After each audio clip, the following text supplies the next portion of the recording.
4-5 बायकांचा गोंधळात बसून दुसऱ्याची निंदा करण्यापेक्षा स्वतःचा एकांत कसा अनुभवायचा, हे आज मला तुमच्यासोबत शेअर करायचं आहे. वय वर्ष 35 नंतर जेव्हा आयुष्य संतवतंय, तेव्हा स्वतःच्या हिमतीवर कष्टाने उभं केलेलं या छोट्याशा जगात राहण्यात काय सुख आहे, हेच आज आपण शेअर करणार आहोत बघा. नमस्कार मैत्रिणींनो, स्वागत आहे तुमचं माझ्या नवीन ब्लॉगमध्ये. आता सकाळचे वाजलेत 5:30. नेहमीप्रमाणे माझं मॉर्निंग वॉकची सुरुवात झाली आहे. सकाळी वॉकला गेल्यावर स्वतःसाठी थोडा वेळ मिळतो, शांतता मिळते. आयुष्यात आज मी जे काही कमवलं आहे किंवा मुलं मोठी केलीत, यात मला काही आयतं नाही, कुणाची हेल्प पण नाही. खूप मेहनत केली, स्वतःच्या पायावर उभं राहिले. संसाराच्या जबाबदारी सांभाळताना ज्या काही गोष्टी मी स्वतःच्या हिमतीवर मिळवल्यात, त्याचा आज मी एक स्त्री म्हणून खूप अभिमान वाटतो. म्हणून वयाच्या 35 नंतर मी हा नवीन चॅनल सुरू केला आहे. मला कोणत्याही फालतू चर्चा नको.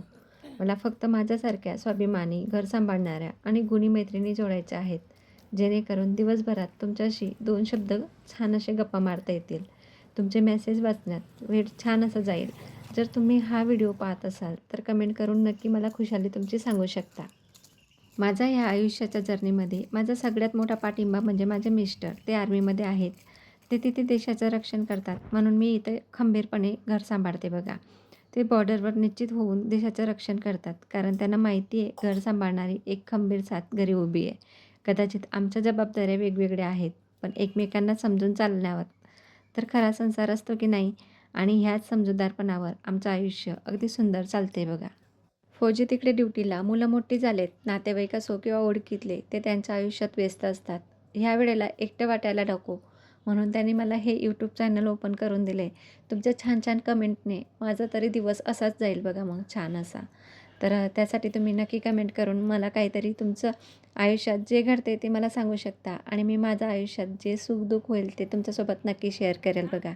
बरेच जण विचारतात की तू एवढी एकटी का राहतेस, पण खरं सांगू का, 4-5 बायकांच्या गोंधळात बसून एका बाईची निंदा करण्यापेक्षा एकांत कधी पण चांगला की नाही, या चौकशीपेक्षा स्वतःला या गोष्टीपासून लांब ठेवलेलं बरं. की हे काय म्हणते, ते काय म्हणते, मी या अजून आवडतात अडकलीच नाही बघा. या गोष्टीत मला खूप छान समाधान वाटते.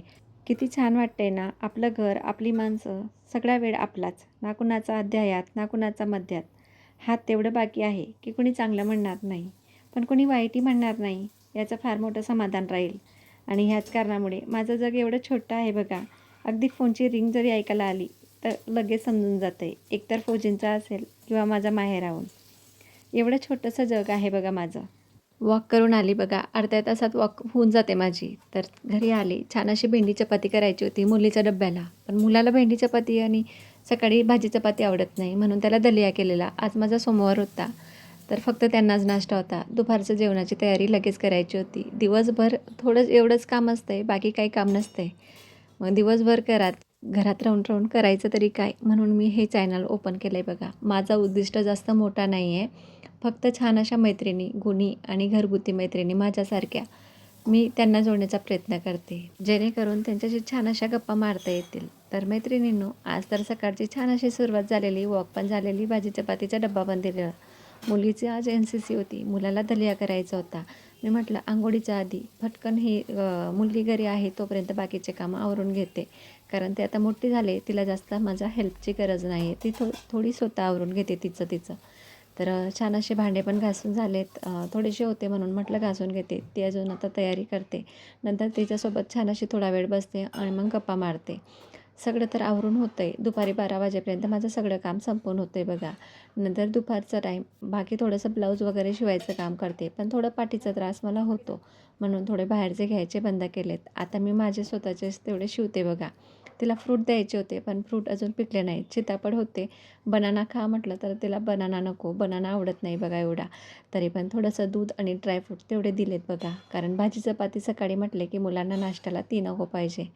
तर सगळे फ्रूट साहेब राहिले तर सगळेच फ्रूट आणतात, पण लेडीजला कसं बाहेर जायला, आणायला कंटाळा थोडा येतोच बघा. तरी थोडं का असेना आणण्याचा प्रयत्न करत असतेच बघा मी. तर छान असं तिचा पण बसून नाश्ता चालू आहे. ड्रायफ्रूटचा आज तिला नाश्ता दिला, जास्त काही नाही. तिला आवडती भाजी राहिली तर मग ती भाजी चपातीसुद्धा खाऊन जाते. तोवर म्हटलं छान असं ती बसले तोवर म्हटलं छान पुढचा रूम आवरून घेते. तर सगळ्या पेना वगैरे पुकं रात्री अभ्यास करताना तिथंच असतात. तुमच्या पण घरी अशीच असते का परिस्थिती? मला नक्की कमेंटमध्ये सांगा तुम्ही. आमचे मुलं जिथं अभ्यास करतात ना, रात्री तिथंच पडलेलं असते. सकाळी उठून मग आवराआवर चालू असते बघा माझी. हा छान ब्रश आहे. या ब्रशने ना सगळी धूळ पडलेली असते बघा सोफ्यावरती किंवा कवर खराब असतात ना, त्याची धूळ सगळी निघून जाते. मला तर छान वाटलं बघा. व्हॅक्यूम क्लीनर स्वतःचं घर होईल तेव्हा सगळा संसार व्यवस्थित घ्यायचा, सगळंच घ्यायचं, सगळी हौस-मौस फेडायची. पण आता सध्या रेंटवरती आहे. तोवर म्हटलं छोटं-छोटं का असेना, काम चालवण्यापुरतं थोड्या-थोड्या वस्तू घेतलेल्या आहेत. तर छान आता मुलगी पण गेली बघा आणि गॅलरीत आली. गॅलरीत छान अशा चिमण्या येतात आणि झाडांना तर थोडेसे असं काय झालं आहे फुलांचा कळ्यांना थोडंसं हे पडायला लागलं आहे, मऊ पडायला लागलं आहे. त्याला मला काही समजत नाही. पाण्याने धुते पण सारखं जास्त पाणी नको त्याला. पाण्याने खराब होतात झाडं. म्हणून ते मऊ कसं जायचं मला काही आता समजत नाही. पण थोडंसं पाण्याने एका साईडला केलं की धुवून काढते. तेवढं फुल खिलते. मग बाकी अजून झाडावरती भरपूर असा मऊ पडायला लागला आहे बघा. तर त्याला 2 झाडांसाठी कुठं औषध आणायचं? तर तुमच्याकडे काही पर्याय असेल का? मला नक्की कमेंट करून सांगू शकतात बघा. तर छान चिमणी येते. इथं खायला पण ठेवलेलं असते, पण थोडासा आवाज आला तिला की लगेच पडून जाते बघा. तर खूप छान अशा चिमण्या इथं दिवसभर फिरत असतात. त्यांचा आवाजाने एक मस्त असं पॉझिटिव्हिटी येते बघा घरात. तर अंघोळ वगैरे झाली आहे आणि छान असं जास्त मेकअप नाही आवडत, थोडासा आवडतो. जास्त नाही, बाहेर गेली तेवढंच. माझी पहिली पसंती ती म्हणजे कम्फर्टेबल कपडे बघा. दिवसभरात घरात एवढी कामं असतात, सकाळची वॉक असते, मुलांचा डब्बा असतो, घराची आवरावर असते. या सगळ्या धावपळीत जर आपण कपडे सुटसुटीत घातले, आरामदायक घातले, तर कामात उत्साह येतो. म्हणून मला दिवसभर कामासाठी एकदम कम्फर्टेबल कपडे आवडतात घालायला बघा. साधेपणात जो आनंद आहे ना, तो आराम आहे, तो कशातच नाही. म्हणून मी आधी पहिले कम्फर्टेबल कपडे घालते. थोडासा मेकअप पण करते, कारण दिवसभर व्यवस्थित छान असा आपल्या स्वतःसाठी करायचा. कारण स्वतःला उत्साह पण येतो बघा कामात. तर म्हणून आता छान अशी तयार झाली आणि मुलाला छान आपण केला.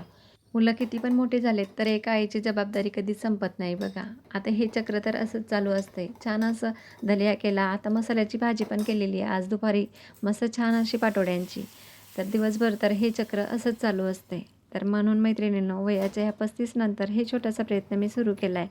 कोणत्याही फालतू चर्चेत मला पडायचं नाही. मला फक्त माझ्यासारख्या स्वाभिमानी, घर सांभाळणाऱ्या आणि गुणी मैत्रिणी जोडायच्या आहेत. जेणेकरून दिवसभरात तुमच्याशी 2 शब्द चांगल्या गप्पा मारता येतील. तुमचे मेसेज वाचायला वेळ छान जाईल माझा.